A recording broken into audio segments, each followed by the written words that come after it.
Call of Duty Black Ops 1, one of the most phenomenal Call of Duties of all time. I, like many of you guys out there, enjoyed so many late nights with a Mountain Dew cracked open and Doritos next to me, playing the multiplayer zombies and campaign with friends and family, either across split screen or on the multiplayer side of things, and just having a great time. With the phenomenal campaign with Frank Woods and Mason, to the amazing multiplayer guns and maps like Firing Range Summit and Nuketown, to the incredible Zombies mode that brought along so many new fans to the Zombies game mode in general and brought so many amazing memories. This is the story that we're going to dive into today here on the Bumpkinbros Podcast, the story of Black Ops 1 and what it meant to us. Thank you guys. Sit back and relax, grab a cold one, and let's get into it. Hey, what's going on, you guys? Bumpkinbros back here today with another podcast. And today, what's up, everybody? What are we talking about, Riley? Well, my friend, we are going to be talking about continue our path through the Black Ops series with Black Ops 1 today. But before that, Taylor, what games have you been playing, my friend?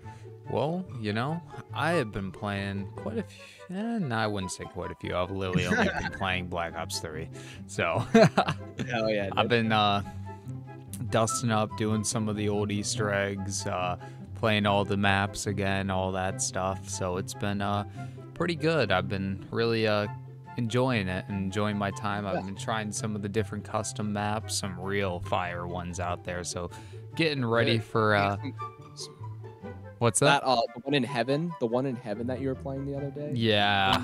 All together, that one was sick. Yeah, there's some real custom maps. There's a lot of fun ones I definitely want to make content for everyone out here. But right now, it's just been a lot of trying to get assimilated more into the zombies community, trying to branch out, get to know some different people, different content creators, that sort of stuff, and trying to make connections. But how about you? What games have you been playing, Riley? Well, that's good that you've been enjoying yourself with BO3. I have been doing the opposite and killing myself, literally, by destroying my well-being for some reason. I don't know why I do it myself. By playing Crash Bandicoot, Super Meat Boy, and Cuphead all in the same night. For some reason, I'm just like so bound to the hardest games ever made in existence. I just love torturing myself. Yes. So yeah, at night, once I winding down for the night, usually around 9, 10 o'clock, especially on my days off, I like to play some killer games, and then I go to sleep super happy. Definitely, hey, whatever is a stress reliever is a stress reliever. I'm not sure how you can put although at the same time, I put myself through Easter eggs in Call of Duty Zombies, which is its own hell of its own at times. So I do love platformers, so. But that's awesome. But when I'm not torturing myself, I've also been playing the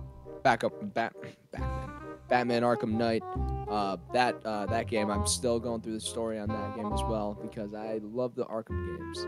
Yeah, the Arkham games are really solid. They have a great story. And then of course playing the Call of Duty Black Ops, refreshing up on the Black Ops. So I've been going through like those Black Ops 1 recently for this video and stuff like that. So. It sounds like you've been playing through quite a lot of different titles. Yeah. yeah. Nighttime, I have the attention span of like an 8-year-old, so I do tend to go from game to game pretty quickly. Wow, you don't say. I don't know why. Possibly ADHD. Who knows? Yes. My friend. So, Star Wars. Yeah, what's up? Like I love Star Wars. Yeah, you love Star Wars, right? I feel like we should bring this up, even though I know it's your new favorite show, and you're probably devastated that it's been canceled recently. But we have Acolyte Season 2 has just been recently confirmed it's been canceled. What are your thoughts on that, my friend? I told you so. Acolyte, dude. You told me it was fucking sucks ass, dude. It's a complete blasphemy of a great series that they just decided, hey, we're gonna throw some woke bullshit into, and then decide, hey, Like She-Hulk, horrible. it's so bad. It's a complete disgrace of everything that Star Wars is and everything that Star Wars was and everything it could be. And it's just like, hey, let's give these complete idiots that have no regard for the lore or anything control of, quite frankly, absolute BS. I mean, there's only one thing that I enjoyed out of that show, and that was the scene of all the Jedi getting absolutely slaughtered. So, I mean, hey, it was a decent, if there was one thing that was a decent choreographed fight, and I actually decently enjoyed that, but I did not watch jack shit of the rest of that bullshit. So, bro, that's a good podcast for later in the future. Woke shows recently, like Velma, She-Hulk, that show, they just don't want to stop, do they? remember the Ghostbusters remake that they did? In like 2015? Yeah, the 2015. With that all-woman one, right? The all-woman one? Yeah. Yeah, I remember the hate that got when it came out. I haven't seen it. I didn't bother with that bullcrap, so. I think I might. I don't know when I saw it. And it's not like I'm trying to be like some anti-woke grumpy ass boomer or whatever. It's just, I hate getting that shit force-fed down your throat when you're just trying to enjoy something that you've been enjoying since childhood. That it's exactly. I don't care. You can have stuff like that in the show. I don't care, but don't just make the entire show about it and shove it down your throat. It's so dumb. Exactly. Yeah, I feel you right there. Yeah, exactly. Like, one, like, just like, why has it got to be shoved down your throat? And like whole story plot lines throughout the whole episodes. Like, it doesn't need to be like, you can just be off in the background. It can be there. Like, no one cares. But it's also like when it's thrown in beloved TV shows that has like been around for like so long, decades, like Star Wars. It's mainly just it's mainly just had no regard for the lore or anything that Star Wars had, and it just was a complete absolute piece of shit when it comes to creating something that was faithful to the, lore, to what George Lucas had created. But I've gone on enough of a tangent about Star Wars for now. So let's get into something that we both really love, really enjoy. The OG, the classic, Black Ops 1. Yes, Call of Duty Black Ops 1. Dude. Man, it's probably, if not, it's one of the best Call of Duties. Easily. It has to be. To be. It's so difficult because the issue is when you start to rank the different ones is you really start to battle against nostalgia versus quality versus what was quality back then versus what is quality today. And I mean, there is no doubt about it. Black Ops 1 is starting to show its date and its age, but at the same time, it still has such a clean, like. It doesn't bother me.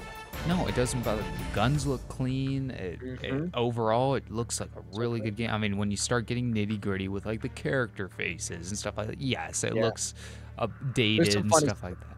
Yes, there is, but at the end of the day, it's still a really good game. And then you compare it to World at War, and then it's like World at War is really showing its age, while Black Ops is only just starting to show its age. And they're only 2 years apart too, which is kind of. Yeah, it is kind of, but I think it was on, I think, a completely different engine, I want to say. It might have been a different engine, same console generation, I believe, but it could have been a different engine. Yeah, I'm not sure what exactly differentiated it, but I know that, like, for instance, a lot of one of the Kino der Toten, the zombies map that it came with on disc was supposed to be a World at War map originally, but then I totally see that because it has that feel and vibe. It's creepy as. It's probably the creepiest map out of all of Black Ops ones. Yeah, Black Ops 1 doesn't have as many creepy maps as I would say World at War. The zombies are still terrifying, though, I will say. Like, the zombies are pretty terrifying up there with World at War. I would say World at War, Nazi zombies probably are still higher for me. But I would say BO1 zombies. There's something about, like, the older games that kind of has, its age also and it adds, like, a grittiness and, like, a fogginess and it almost feels more realistic because a lot of these newer games, they try to make it so vibrant, so colorful, and so real. And then it also, I mean, at the end of the day, like when it comes to like Black Ops Cold War, I love Cold War, but does it have the same same feel that Black Ops 1 does when it comes to the atmosphere? Absolutely not. The zombies are not terrifying at all. They're just a thing to shoot to get to the next thing. While in World at War and Black Ops 1, they were genuinely like, I think I might get my throat ripped out. And you think about that and stuff like that. Yeah. Like they're more... Those hordes coming down the stairs and getting high rounds, like straight up terrifying nightmare.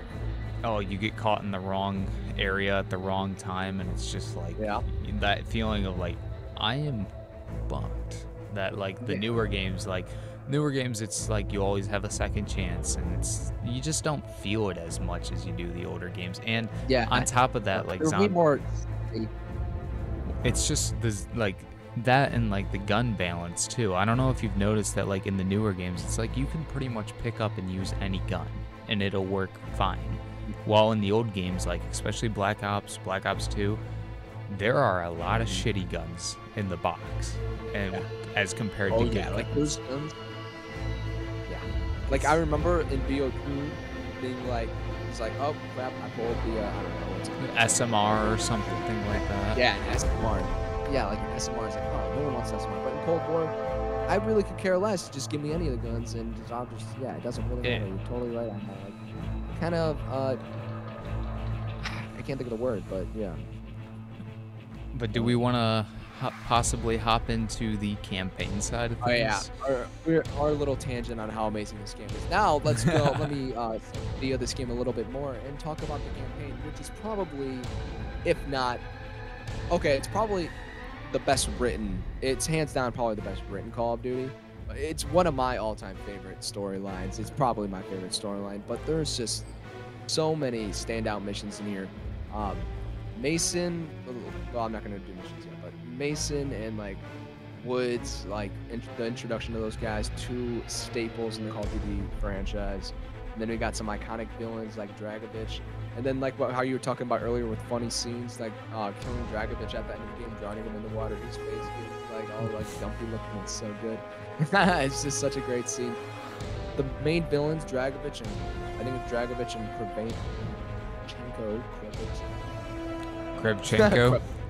Kravchenko, thank you, Taylor. No, I know it's a tough one. So it is a tough one. And Steiner, those three guys are like the main villains in this game. And I also really like how there's like 3 villains in this game. It's really it's awesome. And then you get you're forgetting a 4th villain. The numbers, dude. What about the numbers? God. The numbers, Mason. What do they mean? That's the main villain of the game. Mason not remembering what the numbers are. The numbers, that's like the main. And they get you right in like the opening scene. Like, the numbers, Mason. Electric Dream's like, what are the numbers? And you're hooked from the opening scene. And I love the spoilers, okay? If you don't want spoilers, we'll have timestamps. You can skip to multiplayer, but I'm spoiling the crap out of this. It's a 16-year-old game. Everybody's played it, so you're not spoiling nothing, my guy. So okay, I'm just letting everyone know, because if I don't mention it, then someone in the comments is gonna be a little. That one dude in the comments can go play the game and go figure it out. Yeah, there's no reason for a spoiler warning when it comes to Black Ops 1. Okay, so got you. Spoiler, they have guns. They have guns. It's oh my god. Okay, I don't even remember what I was gonna say. But I guess let's just get into the missions, which if we were gonna, I can't talk about every mission because we would be here all day, but there are so many amazing missions in this game. Call of Duty has a great track record with opening missions. I feel like in Call of Duty franchise, they always start the game really well done, and including with this one, we have Operation 40, which has a great, I love the opening scene of this game. It hooks you right from the beginning with Woods stabbing the dude at the bar in the hand with a knife. Great scene. And then the next mission, Vorkuta, is one of the most iconic missions probably in all of Call of Duty campaign history, with escaping the prison with Reznov. And this is the only mission where Reznov is actually alive, who dies during the escape during Vorkuta. And Reznov The 9 steps. the 9, the 9 steps. I can't Step remember. 1. Step Secure the keys. Such a great scene. The voice actor who plays Victor Reznov, amazing, dude. Top tier. Fantastic. But yeah, I love that mission. So many people you meet on the way, they die. It's such a great, I love the prison break. It's such a fun mission, iconic. And There are just so many iconic scenes from that campaign that I think about. so many iconic scenes. And then, dude, literally the next one, another iconic scene. It's the one USSD when you're at the White House with JFK. Yes, I was just thinking about that. And then you have like the screaming effect. Yep. And it's revealed later that Mason actually does kill JFK in this. I don't know if it's in this scene. history. Yes, because actually, let's go back to Vorkuta for a second. I forgot. But Vorkuta is where Mason was kidnapped by those 3 guys and was distilled the information about the numbers, and that's when he started having. That's when he was brainwashed. So by the time he went to the White House, he was already brainwashed. That's why he killed JFK. But that's another great scene. Hudson and Mason going to the White House. Yeah, isn't there a newspaper at the end of the game where it's like JFK and then you see Mason in the background or something like that? I think so, yeah. And they straight up say it later where it's like, you actually killed JFK, Mason, or something like that. In one of the missions, they mention it. Yeah, I'm not. Yeah, there's a lot of crazy stuff going on with the Black Ops 1 campaign. I don't remember him. I know that he killed him but he didn't quite kill him. But I don't know. JFK? Yeah, JFK. Oh, maybe he did. I'm not sure. Maybe an assassination. I know that it was a hallucination that he got killed, and I think that when he heard that too, it was kind of a hallucination as well. So. Gotcha. Yeah, that's very possible. It's possible that he did live because I don't remember exactly. Well. It's possible. But sorry to, guys. Sorry, I gotta break another spoiler here, but. JFK JFK didn't live. JFK died, guys, just like in real life. Who would have guessed?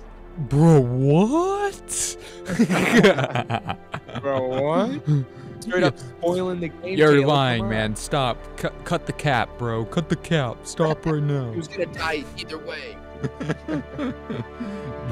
Yeah, what's the next mission after? I forget what mission's after the White House one. The one after the White House is Executive Order, which this one's another great fun mission. You are in this one you're rescuing Weaver. I guess he's been kidnapped by somebody. Weaver, my boy. Weaver, yes, Weaver the boy, dude. And then this is also the mission where you knock the missile out of the air. Oh yeah. And then you knock it down with the rocket. That's an iconic Call of Duty mission. Scene, sorry. And then the next one, I guess we'll go to the next one. SOG, which this one I posted a short about a while back. It's got some funny dialogue in this mission when Bowman gets off the plane and he meets Hudson and he completely ignores Hudson. It's very funny. So there's some great dialogue in this game. It's really funny. And the music is phenomenal. When the plane's landing, it's playing CCR. Yes, dude. There's another scene later on, I believe, where you're riding a chopper and it's playing, what is it? I want to say Clarence Clearwater. Yeah, CCR, yeah. Oh, yeah, it's CCR, my bad. Yeah. It's probably that scene you're thinking of. That we were talking about. Yep, I think we're thinking of the same thing, so. Oh, probably. And then there's a mission, the very last mission of the game, when you just like come out of the water and then it plays some rock music. Yeah. And again, but I don't think it's CCR. The next mission, this is when we get some crazy lore for the game. Reznov is confirmed to be the defector, which I'm putting like this because he's confirmed later that he's not actually the defector because he was already dead at this point. Yeah. It was some other dude who died during the attack that was the defector. But at this point, Mason thinks he's the defector. This is crazy lore in this mission. We're not going to go too in-depth about it because I want to get on to the next one. We don't want to blow your guys' brains too hard. Yeah, there's too much lore. I can't go too in depth about everything. Everyone's gonna be so confused. Next one. This next mission is so fun. It's Numbers, which great name. Yeah. But you meet Daniel Clark, The numbers, Mason. You meet Daniel Clark, the game starts off with you interrogating and beating the crap out of him. Mason's just going ham, and it's an awesome scene. And Daniel Clark is a klutz, but I guess we try to save him because he's with us for the whole mission. But then at the very end, he's about to fall. Mason's holding on to him, but then he gets shot in the head from some distance, and he goes. It's a great scene. It's real cinematic. I don't know if you remember it, but it's. I remember it. It was so good. Yeah. All right. The next mission, Nova 6, featuring your boy Project Reznov. It's called Project Nova, but Nova 6 is the main gas that is used as the thing that we're trying to track down and stop from using on the people, because the people are what matter. We don't want to ruin the people with the Nova 6 gas. But this mission is an amazing mission. Project Nova, it's phenomenal. One of my favorite missions of all of this game, and probably all of Call of Duty in general. It's got, we go back to the World War II with a lot of World War references, World War guns. I absolutely love the World at War take back. I mean, World at War is probably, I want to say, probably my favorite out of the Black Ops series, and just being able to be back in World War II playing as Reznov, one of the best characters, having the PPSH in your hands, the classic PPSH, none of this poo-poo-doo-doo these days, but so good. So good. Yeah, and using the PPSH, and the Project Nova, the main, I just love it. Oh yeah, the setting, I think it takes place in Russia, I believe. I love the setting. It's like in the snowy setting. It's like the first mission that like drastically changed to the snow, and I just enjoy that. But this mission takes place with you and your crew trying to track down Steiner, I believe, or something like that. And you end up getting kidnapped by Steiner and his crew. You end up getting like hit, put in the gas chambers. That scene of your homie like going up against the gang, going up against the glass, and choking to death. Such a great scene. Reznov would have probably also been in the same boat as them if they weren't attacked at the same time, and the door like blew open. And that's where that mission ends. But it's just, you gotta play that mission. I don't want to tell you the whole mission, but it's just the mission from start to finish. Easily, but you got any more comments on the whole thing? No, it's such a great mission. But the next mission is honestly gotta be one of my favorites too, because the whole jungle setting. Oh my God! Mission Victor Charlie. Victor Charlie, yep. So good, and then dude, the scene. You know what scene I'm talking about? The gun game where you sit there and you are held captive, and then you gotta go and you're facing your comrade, and then you gotta sit there and spin the pistol, and then you gotta take it and put it to your head. That's in a later. Oh, that's in a later mission. Shit. That's a later mission. No, you're good. You're good. I'm sorry. All right. Well, coming up later is that mission. Coming up later is that this mission. This mission is, yes, this one is really when you start to get sus of Mason and if Reznov is really real. This one takes place like in the caves, and you're like traveling through the caves for some of it, and the parts that are in the caves are amazing. I love that. It adds to the claustrophobic feel to it, and you start to like be like, why is Reznov here? And you're like, Reznov, and then you start to talk to Reznov, and then the guy you're with in front of you is like, Mason, what the hell's wrong with you? And then he gets shot and dies right there. So that's when there's a lot of like, and I love the story. It's written so well. They like actually they have like hints to the ending reveal in certain scenes in the missions. Like if you replaying them, you'll catch them after you know the story. You'll be like, wow, they actually like were telling us. They're not telling us, but like hinting at it. Hinting at it. Yeah. It's really well written. Yeah, that scene in the cave was really, really good with Reznov, and then you're like, and then when he pulls up, and like even when I played that mission, I'm like, this makes no sense. Like, why are you here right now? And then and he's wearing like his full Soviet stuff and all that stuff. He's in the same costume in every mission. Like he never changes clothes. Like that's another thing. Like, and then, like you said, Swift comes up and then gets popped in the head after he says, like, Mason, what the hell's wrong with you? I mean, he said it a different word, but yeah. I mean, it's a really, I liked how they hinted at that very subtly, but very well during that mission. Exactly. And there's a few times they do that as well in other parts throughout the game that I'm blanking out right now, so I won't talk about it. But we are going on to the next mission, which is mission 10. I think there's 15 missions. The next one is Crash Site. So this one, I'm not going to talk too much about because there's another, you're minigunning it up again. There's a lot of missions in this game where I feel like you're minigunning. It's just a common Call of Duty thing. Yeah, we're basically in a chopper just flying and... In a chopper or like in a car with a minigun on the back. Yeah.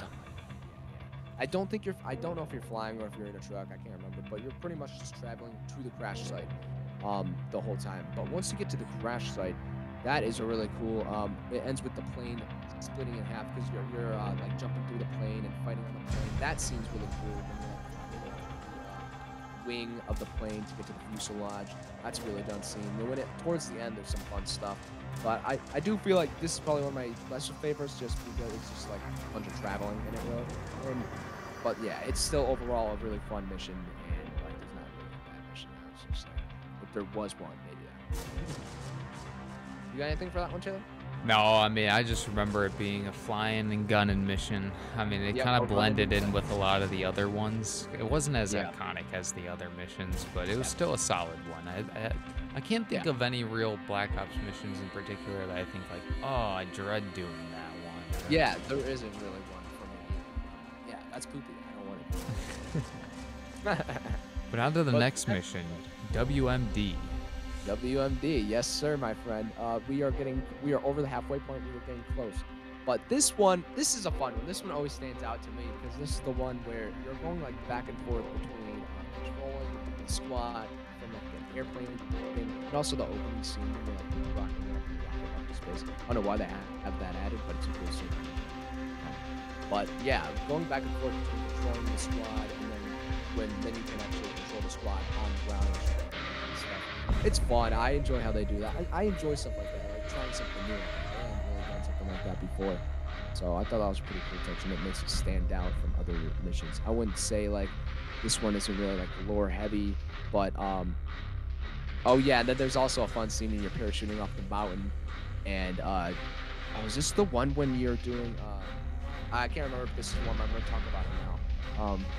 The mission when you're like you're rappelling down a mountain and then right into your glass window and you're shooting that. That's a really awesome scene. I think that might be in this one. Yeah, it is because this is also the avalanche. When the mission ends with running from an avalanche, which is a really fun scene. This is a really fun mission. There's a lot of standout stuff in this one. Like, it's really fun, like in the beginning part with switching back and forth to the end with the avalanche. This is a fun one. You got anything for it, John?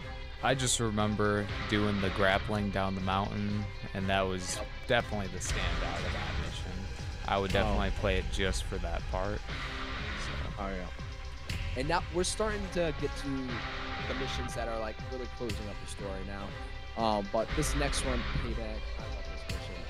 There's so many great parts of this mission. But I believe this is the one that you were talking about earlier, Taylor. If you want to talk about it with the gun and the spinning, and Bowman, unfortunately, has his fate. You want to say anything? Yeah, well, gotta love it.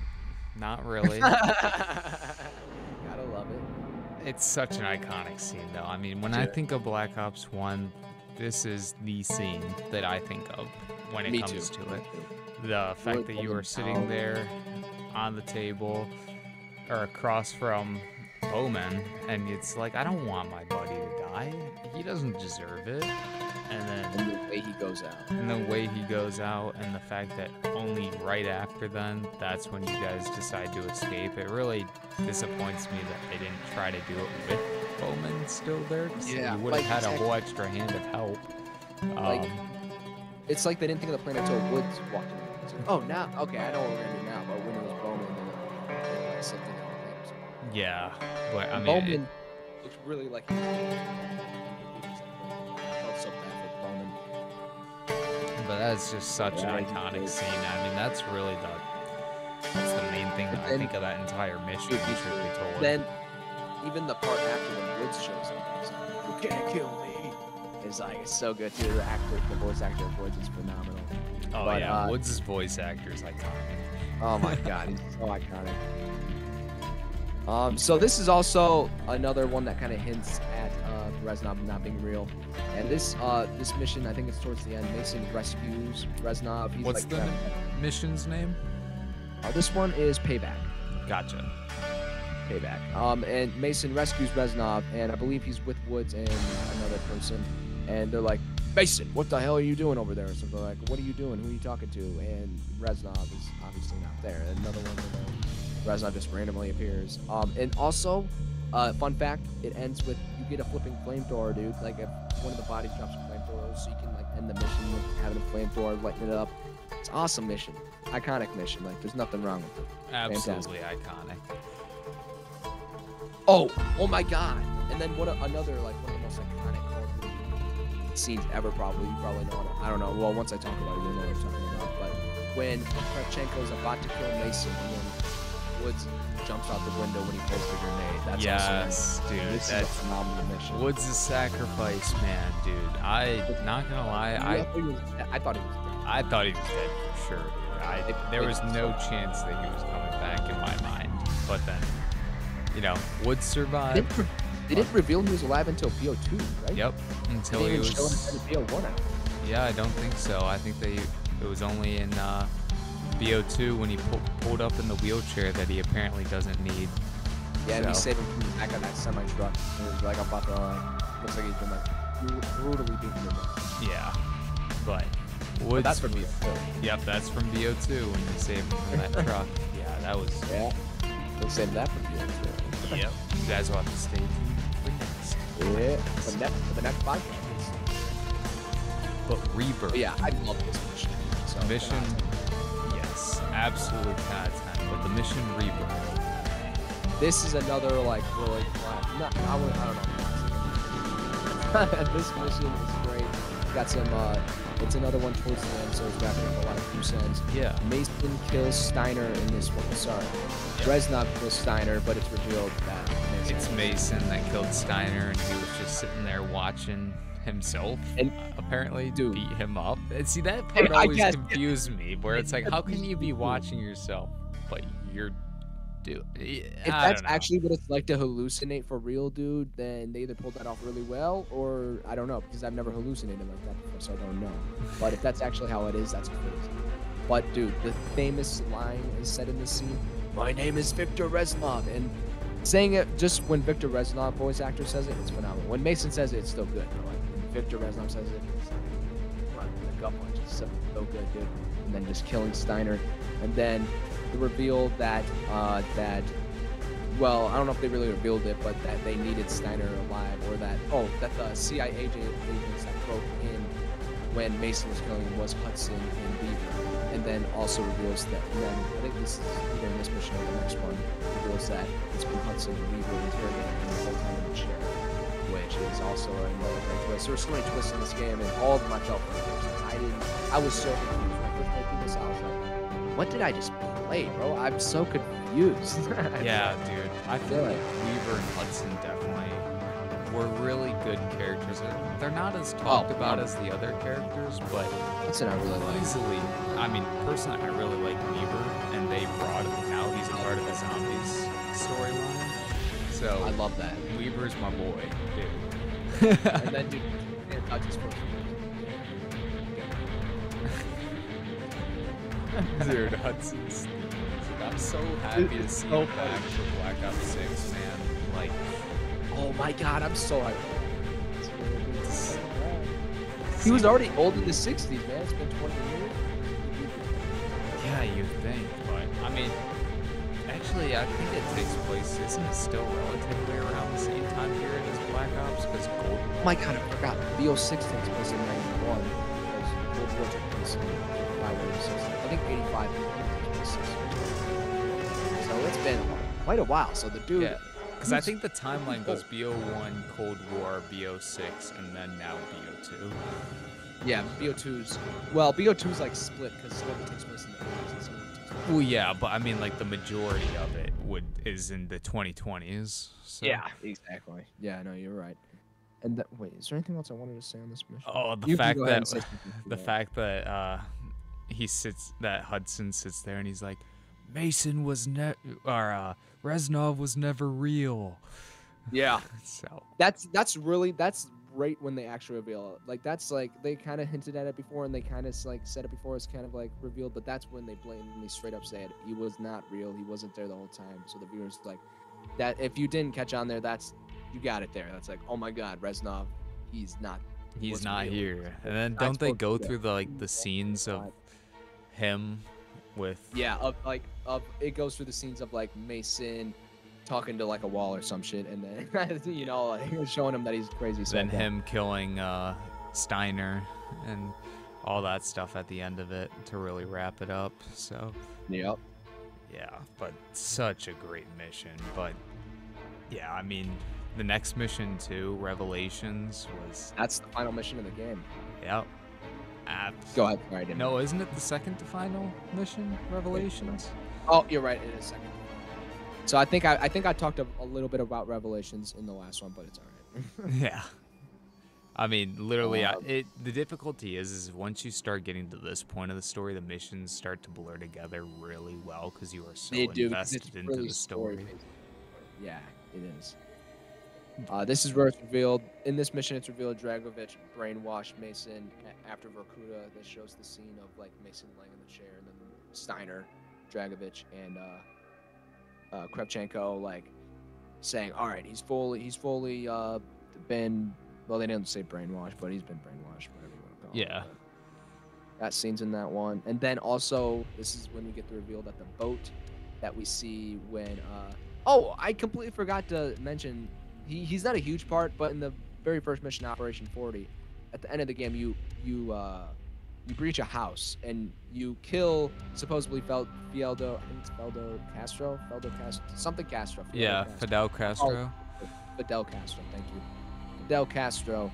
And it's revealed that you didn't actually kill Castro; it was a copy of him, and the real Castro is still alive. And that's the scene where it shows the boat in the background for the first time. The what's it called? The Rusalka, which is the main base, the numbers base, or the main. Yeah, where the numbers are coming from. The numbers are coming from. Yeah, the station.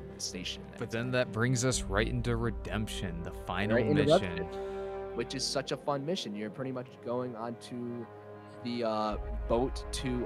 Well, it first starts off in high octane, of course, in any Call of Duty when you're coming on a helicopter with a minigun, shoot a bunch of targets on the boat, and after it's destroyed, you guys hop off, get on there, and then that leads to the awesome fight. The awesome fight, yeah. You scuba dive, because after that you go through the boat, and Hudson says, "All right, let's get out of here. We figured out this is the thing."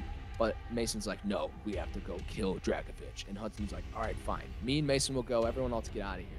And so they put on their scuba gear that they had in their backpacks that they totally had the whole time, and go scuba diving. And after that, they go into the thing, and they only have like 15 minutes to do this. You're also timed as well while you're doing this because it's supposed to really go or something. And you go and you get to what Taylor's talking about. You go find the boy Dragovich, and that scene. That one and killing Makarov and MW3. I know some people think it's some people don't like it as much, but it reminds me of that one. And I love both of those scenes. I just like killing the villain, and also in BO2, I can't remember how the villain dies. I think you got like a couple options. That's because the multiple endings situation with BO2. Yeah, exactly. Where Menendez will either end up in jail or or smashes his skull against the thing like an idiot. Yeah, that's crazy. Yeah. But yes, the scene of you at the end of it going and you fall and then you choke Dragovich out in the water is just so iconic. And then honestly, it really does a great job wrapping the game up. I mean, you get a few like final things to kind of make you wonder, like I said before, with that newspaper where it's JFK and then you see Mason in the background, but it definitely makes you think for a second game and the amazing possibilities that could come. Yep. And man, they also deliver on the story in BO2, but that's for next week. And I think it's time to transition into multiplayer, my friend. So let's get into it. Absolutely. I mean, truth be told, I did play quite a bit of the multiplayer growing up, but it definitely doesn't have as much of a staple to me as some of the other multiplayers. So for me, it's more or less like there are some really iconic maps that come to mind, some really iconic guns that come to mind. There's of course, Stoner 63. Love that gun. yeah, Stoner 63, the FAMAS AK-74U, the AK-74U, the Commando, Galil, all just absolute bangers. And then you have great maps such as Jungle, Summit, Nuketown, the absolute introduction of the OG. But I think that everybody that has played Black Ops 1 multiplayer can admit that a majority of their time was spent on Nuketown. Oh, yeah. It's just such a phenomenal map. There's a few other maps I'm thinking of that I can't think of the name off the top of my head, but there's one that's in like a city that's all crashed down and the center of it's opened up, and I just remember going through that one all the time and just getting absolutely killed relentlessly.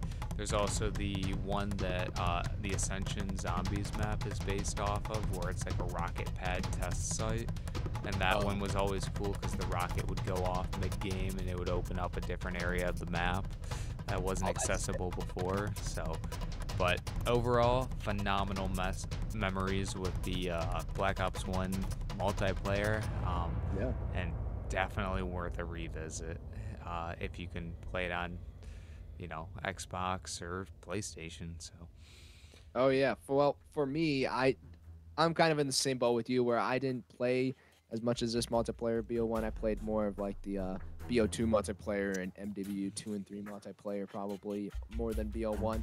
But I do think it just stands out for some. Oh my god. Hold on. Sorry. But I do think the Black Ops multiplayer really stands out, like just like the color palette to me. I love the color palette to Black Ops 1 for some reason. The guns are iconic. The guns are iconic. It's just, for me, BO1 is up there for not as creepy as World at War, but when we get into zombies, like some of the zombies maps are creepy to me as some of the ones in World at War. Like it has some creepy factors still, which I really respect, because I feel like after BO1, the creepiness really starts to go kind of away. Yeah, but I guess with that, we can transition on over to my favorite game mode of all time, Call of Duty Zombies, Black Ops 1. Can I say the greatest zombies of all time? Probably not, because Black Ops 3 is still amazing in every way. So, but still, an absolute banger. I mean, on release, you had the two on-release disc maps were Kino der Toten and 5. Kino der Toten is you play in a German theater. Was supposed to be a World at War map. They transitioned it over to Black Ops 1. Everybody knows Kino. It's a classic. I played it. You played it. I love it. I mean, it's phenomenal. For the harder, more hardcore lads, for you lads that are hard instead of soft. Anyways, there was 5 out there for you lads, and 5 was an absolute GOAT. I mean, people don't think of it as a GOAT, it was a very solid pick in the zombies timeline. They took a lot of the assets from the mission where you supposedly killed JFK. In the Black Ops 1 campaign, they redid all of those assets, since you don't actually play through that area, into a zombies map where you play as JFK, you play as his vice president, you play as Richard Nixon, and then you play as Fidel Castro. So it's just an absolute phenomenal map. You have great characters. It's just, it's a tough map. That's what really struggles with. You have the Winter's Howl on it, which is just a piece of shit. There's no ifs, ands, or buts about it. It's not even a one-hit kill at round 17. It's atrocious. You have no PhD for ray guns, so that's a one-way ticket to death. Same with Mustang and Sally's. So to get to really high rounds, it's really a test of your skills and being able to use the traps effectively with the crossbow. But I mean, I remember back in the day going and getting into glitch spots like above the table and above the elevator, and then just sitting up there and doing ridiculously high rounds. It was just a lot of fun back in the day. But That sounds fun. it doesn't even. But everybody knows the good old other disc map, Kino der Toten, where, you know, teleporter, you got the introduction of hounds, you have the introduction of the greatest, one of the greatest wonder weapons of all time, the Thunder Gun, where you can just get to blow all the zombies away, the knights, and so many fun nights of split screen zombies, training around the stage, trying to get good guns like the Commando, the Galil. So many great memories playing on Kino, and I'm sure many of you guys have amazing memories out there too. But it was probably the best duo. It's probably like, that's how you want to do. You want to have one map that caters to the hardcore people, and you have one map that caters to the more casual people to get people introduced into zombies. And Black Ops 1 knocked it out of the park. Nailed it. Also, the third and often forgotten about game mode that came on disc was Dead Ops Arcade. The first time that we saw that. I was about to say, yes, I thought so. Yep. So you I just actually played it recently on, I believe it was Cold War. I played that. Yeah, it was pretty fun. But I don't think I ever played Dead Ops on Black Ops 1. Yeah, it's so for Dead Ops 1, 2, and 3, I want to say they are really, really difficult. At least 1 and 2 are really difficult. And it's like an arcade style, top down shooter where you have the zombies come at you. You're trying to save your beloved chicken lover. I'm not sure what kind of stuff the Activision devs the Treyarch devs were on that day, cooking up the story on this one. Cold War too, so I was so confused about it. Bro, who let the weird guy in the back of the office cook up the story? For real. And you're trying to save it from the cosmic silverback ape. So I've never completed the original. Dude, what? Okay, so it's the same. Okay, so the ape's been a mainstay since the first game. Yep, the ape comes back and back again. It's just won't leave us. Nope, we'll not stop trying to groom a chicken. Should have named the ape Diddy. But moving on from that, we have one of the it's so difficult because DLC 1 for games for the Black Ops series tend to be really good, at least for Black Ops 1 and 3. DLC is fire in this game. But yes, the Ascension map was so good. Like I talked about earlier in the multiplayer section, the rocket test map was repurposed into a zombies map, and it wasn't just like a lazy repurpose or anything like that. Like they went full in. This was the first Easter egg. Unless you count Doris, which kind of had an Easter egg quest. It was a little couple step quest. But like this was like the first official Easter egg quest where you had to get 4 people, get wonder weapons, get specific steps, do it this way and that way. And Ascension also, it is such a fun map to get high rounds on because you have so many options. You have the Thunder Gun, you have Mustang and Sally's, you have the Ray Gun, and it's all because of the beautiful introduction of our Lord and Savior PhD Flopper. So, PhD. Oh my God, dude! I saw a comment say "R.I.P. PhD Flopper 2011 to 2015," and I was like, "What's that mean?" I don't know. Oh, dude, you're so... Oh, you rookie to the zombies community. Oh. I know the name, I just don't know what it does. PhD Flopper, essentially, for those of you who don't know out there, it was a perk that had a sweet jazz jingle, but was purple, and it let you not take any explosive damage from anything. And then also when you did, because back in the day, you had, instead of sliding, you had dolphin diving. So when you got up to a certain distance, you would dolphin dive down, and it would create an explosion. And that was just the fact that you didn't take any explosive damage was game changing. It made so many guns viable, like when you pack a punch the starting pistol and you get Mustang and Sally's where it becomes a grenade launcher. amazing on Ascension. The ray gun, no more splash damage, can't kill yourself, amazing. Like, it just turns, it's just such a good perk for the different builds. I mean, if you're doing certain things, it's a completely useless perk. But if you're doing like explosive builds, which was really fun in Black Ops 1, it was just so good. But then there was also the introduction of a second new perk that they came out with. The first two new perks. And they came out with Stamina Up so that you could run faster. I know that one. Stamina Up is so good. I mean, it's in so many maps at this point. I mean, it's pretty much the unofficial 5th perk.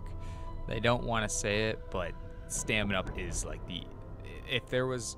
You have the OG4 roster, but if there was a 5th, it would be Stamina Up. I know they stuck Mule Kick in the 5th spot, but that was just because they stuck it in all the Black Ops 1 maps once they released it at the end of the lifespan with Moon. But we'll get to Moon later. For now, moving on from the GOAT Ascension. Actually, I can't move on because the monkeys won't let me. They keep stealing my perks. All the monkeys. Yeah, those damned monkeys, man. So actually, when I was doing research, I watched the trailer video, and it showed a bunch of monkeys, and I was like, the monkeys! Yes, so the monkeys, the space monkeys, those banes of our existence. So it basically they introduce more perks into the map, but then they create a boss that spawns in and will go and take your perks away from you. So the monkeys will come up and beat on the machine until they take your perk away, and then once all your perks are gone, then they'll try to come beat up on you. But for solo players, it makes it a nightmare dealing with it because you never know where they're gonna spawn, what perks they're gonna go for, and you can't defend all your perks. You can only defend so many. What with multiplayer, it's not as big of an issue, but with solo, it is definitely it changes how the game is ran big time. But overall, Ascension, great map. So fantastic. I didn't really play that one, so I'm not gonna comment. Moving on from that, DLC 2, the first, I guess technically the second introduction of a celebrity cast, which is Call of the Dead, George Romero, the GOAT. You had just an absolutely phenomenal cast of characters. You have Danny Trejo, Sarah Michelle Gellar, and Robert Englund and Michael Rooker, dude. Michael Rooker was so good, dude. I loved him in The Walking Dead. He was so good. Same with Robert. I can never pronounce his last name. Robert Englund? Yeah, Englund. He's Freddy Krueger. Yes, Freddy Krueger, and he was also in The Walking Dead, I believe. I think he was. I want to say that he played Dale, but I don't know for sure. But Sarah Michelle Gellar was Buffy the Vampire Slayer, and then Danny Scooby-Doo Daphne. Yeah, and Scooby-Doo Daphne. And then Danny Trejo is, Danny Trejo. The GOAT? Yes. Everyone knows Danny Trejo. Exactly. But such a phenomenal cast of characters, just paying tribute to, just such a phenomenal series, and the start of pretty much how they even got the idea with George Romero was he's really the godfather of zombies when it comes to it, with his movies back in the day and everything like that. And then for them to truly pay proper respects and do proper job, just phenomenal. It's easily, I know it's so many people's favorite Black Ops 1 map. I didn't play it because I never owned that DLC, and I only played that at my buddy's house a few times, so I'm really disappointed that I did not play that map as much as I did. And I am definitely going to rectify that with Easter egg runs in the future. But I played the remaster of it the other day on Black Ops 3 just to dip my toes back into it since I hadn't played it in so many years.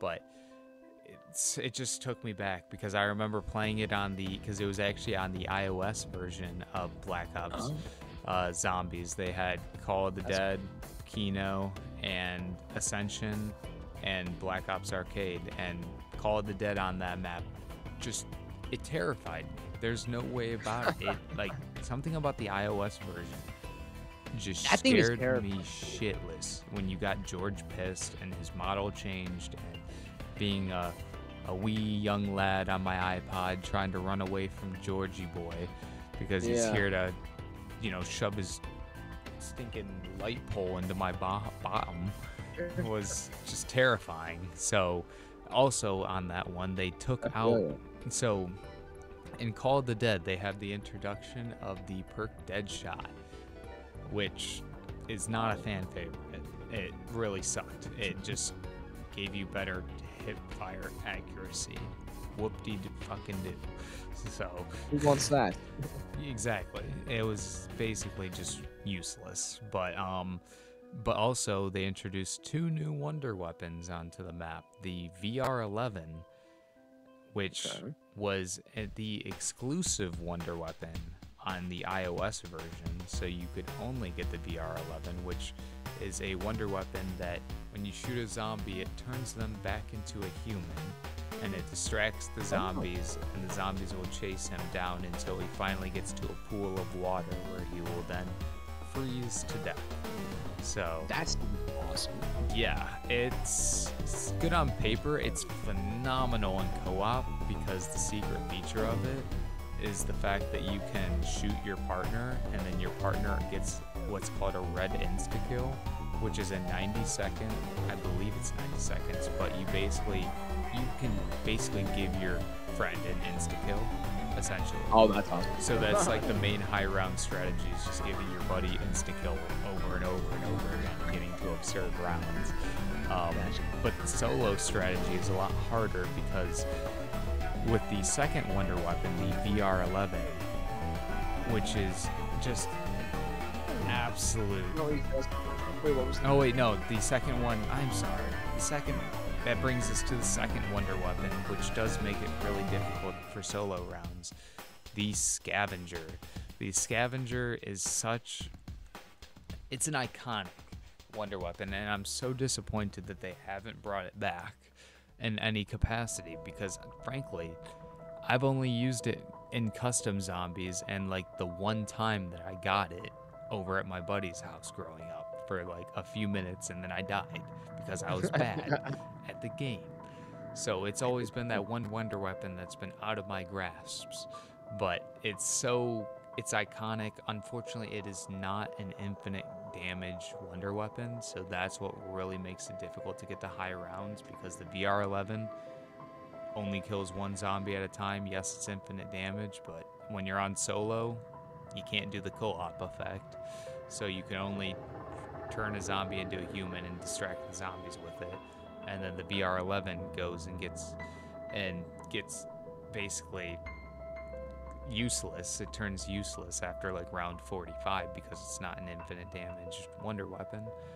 But that brings me to the savior of Call of the Dead, the return of the legendary Wonder Waff from World at War. Oh, they brought that back? Yes, sir. So if you complete the Easter egg, instead of the Death Machine power-up, every time you will be granted a Death Machine power-up, instead you will be given a Wonder Waff with a full magazine clip and a full stock of ammunition.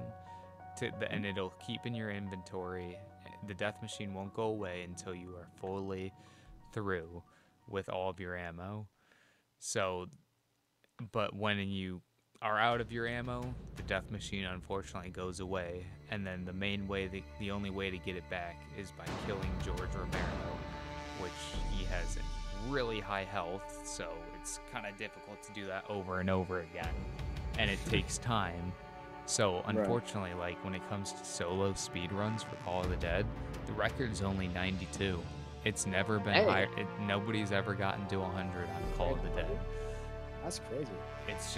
It's a tough map. It takes a lot of. It's tough for high rounds, but it's a great fun map overall. I mean, iconic content. Yes, very iconic with the actors and George Romero, and just such an amazing map. But cool that they call those actors. That brings us to the third DLC map for Black Ops 1. Kind of the controversial one of the pick. Yeah. Shangri-La. Beautiful map. La la la la. Beautiful map. Great Easter egg. Honestly, I look so cool. Great Easter egg. You got the focusing stones. You got Brock and Gary stuck in the old tunnels. You got the eclipse mode where it changes from night to day over the map. You have easily one of the fan favorites, honestly, probably one of the best wonder weapons of all time. It's called like the JGB 9 whatever, but it's by the community. It's known as the Baby Maker. As you know. Some would call me that myself, but essentially, the Baby Maker, what it does is it shrinks the zombies until they're like yay high, yay wide, and how you kill them is you run into them and you punt them. You punt the baby zombies, and that's what kills them. Sounds cool. I never got to do that. It is such sounds like the best thing ever. It is such a cool wonder weapon, and it easily is the highlight of Shangri-La, other than the colors being beautiful and some weird theories of it being other than some weird theories of it being on Mars for some reason. So it was just such a cool. I have no idea what you said. Oh, sorry. Go ahead. No, what did you say? I didn't hear what you said. That's all. It didn't need to be said. Oh, I said it was because it followed Ascension. Is that why like people were thinking that it's takes place in space? Well, no, because it follows Call of the Dead. There was some weird theories back in the day that Oh yeah. There was some weird theories back in the day that because when you go in eclipse mode, the planets look farther and at a different spot. Then there's a theory that when you go into eclipse mode, you're on Mars, and when you're not in eclipse mode, you're on Earth. So it's kind of a weird theory, but it's kind of it's an interesting one. But it's a tough map. That's why people don't like it. Very close quarters. You have a lot of special zombies on it. You have the Shrieker, you have the Napalm Zombie, and then you have the monkeys that come up again. But these monkeys are different. They come up and they steal your power-ups instead of your perks. And then they will go... Fuck off, Windows Defender. Fuck off, monkeys. Yeah, basically. So they come up, but it can be used to your favor, because if you get like a Carpenter, you can then have the power-up cycle, and then it'll turn into a max. So basically they'll carry the power up back to start the spawn area, and then they'll take it up to the top where you can't get it, but and it'll cycle through different power ups while they're doing that. So if you kill them at the right time, you can get a max ammo, or if they pick up a max ammo, then it has the potential of turning into a free perk. So it's a pretty neat feature, and I really like that with the monkeys. But the Shriekers and the Napalms are very tough. There are some really tough zombie types. But honestly, Shangri-La is kind of like the middle of the range when it comes to the zombies maps of Black Ops 1. But then that finally brings us to the finale of Black Ops 1. I mean, we're going to the moon. nice Guru impression. Thanks. But so, Gru Master Richtofen finally assembles all of the parts that he needs and gets the boys, Tank Dempsey, Takio, and Nikolai over to Area 51. They storm the base, and then they meet up there, and that's where you spawn in. And it's basically just a never-ending round of zombies until you finally, it's called No Man's Land, where you finally make it to the teleporter, and it'll teleport you up to Moon, and that's where you get your spacesuit. You have there's a lot going on the Moon map. You have your excavators, you have the space zombie, the astronaut that follows you around. You have the low gravity. The low gravity in Black Ops 1 Moon is very difficult to deal with. In Black Ops 3, it's a lot more manageable, but in BO1, you just get flung all over the place. It is really tricky, and it's a very dark map compared to Black Ops 3. Where I would definitely say that the best glow up has got to be Moon on Black Ops 3 compared to the Black Ops 1 version. But the Black Ops 1 version... That's the better version. What's that? You think that's the better version, BO3? Yeah, I would probably say overall that's the better version, because Black Ops 1 it was not on a lot of people's favorite zombies maps for a long time. I personally always enjoyed it. It had a lot of cool features. It introduced the mule kick perk, which let you have a third weapon. And then subsequently, the mule kick perk was added onto the other Black Ops maps that were in the game at the time.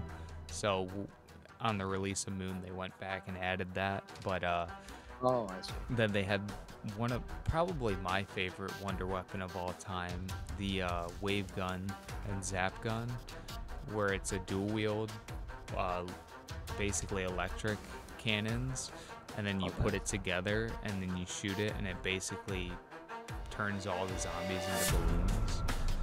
And then they pop. And it is definitely, it's such a fun wonder weapon for high round uses, and very iconic. But overall, I mean, the grand story of Black Ops 1 comes to its conclusion in Moon, where Richtofen comes up, switches souls with Samantha, who's been controlling zombies up until that point, from the MPD.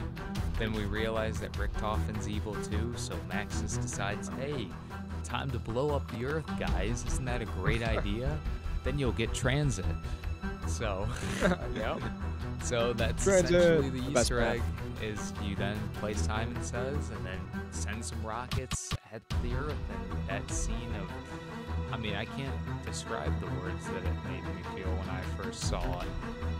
Like the final Easter egg cutscene on YouTube when it first came out, the scene, holy crap, they blew up the Earth. Where the heck do we go from here? Yeah. So, Moon is definitely up there as one of my favorite zombies maps, but I can definitely understand why people are not a huge fan of it in Black Ops 1. But luckily with that final DLC, they actually brought back all the World at War maps onto Black Ops 1, and I'm not going to talk too much about it, because it's essentially World at War on Black Ops 1, the maps, but you have, and we talked about it. Yes, and I love World at War, so me too. It's goated already in my eyes, and the fact that it was the first zombies only map pack, and that they would actually do something like that and dedicate it towards the zombies community was just huge at the time. Yeah. And then, so, I mean, just being able to play Noct, Varrock, Shino Numa, Darius, all over again, but with the Black Ops 1 weapons was a very cool change of pace. I do wish that they brought more of the World at War weapons back and threw them into the box with those maps. It was definitely, that was the one disappointment of it, but they fixed so many problems with the World at War issue, because with the World at War versions of the maps, and I mean, overall, did they bring perks into them? Yeah, they brought the mule kick perk into all of them. They did. So, and then they fixed the Wonder Waff on Darius and World at War. Unfortunately, they fixed Shino Numa, so you can't get insane, crazy high round attempts. But I know, right? Is the guy still hanging there? Yep. Peter's still hanging. Peter. Chilling. No, Peter. Hey, Peter. You still hanging in there? Peter, stop hanging there and go fuck off. But with that brings us to the conclusion of Black Ops 1 Zombies and Black Ops 1 as a whole. All-time favorite. I'd give probably my all-time favorite. It is. Well, actually, it's really close. It's very this difficult is one of my to all-time rate. favorite stories. You're good, Mom. Good night. Love you. One of my all-time favorite stories. The multiplayer is iconic. I don't like it as much as BO2, and then zombies. I love zombies on this game. I don't really talk too much about it because you had it covered, but I love Kino der Toten. Moon is a fun one. I didn't have much of the DLC, but Moon was the first DLC I ever got for Black Ops, so it was one of the few I got to play, so I enjoyed that one quite a lot. And of course, 5. 5 is one of my favorites as well, so yeah, I love the zombies on this game, and just it's overall one of my all-time favorites. Favorite campaign, 100%. Easily. I would probably say for me, second favorite campaign. Yeah, second favorite campaign. What do you have above it? MW2? Yeah. Yeah. MW2 second. It's difficult. It's actually kind of a tie for me between kind of goes back and forth every time. The nostalgia of World at War, and then the multiple choices that you get with Black Ops 2. So it really makes it difficult to choose between it. But yeah, well, you guys will have to stay tuned for next week. We will cover Black Ops 2 on our coverage to the build-up of Black Ops 6. So if you guys enjoyed this podcast episode, definitely hit a like button, show your love and support. It really means a lot. We could really use it right now. And definitely stay tuned as we continue to gear up and get things ready as we kick things into production for this Black Ops 6 season. So any last words to say to the wonderful audience out there, Riley? Thank you, Bumpkins, for all watching this video. If you made it all the way through, put a pumpkin down in the comments because then you're a real one. All right. See you guys. Peace out.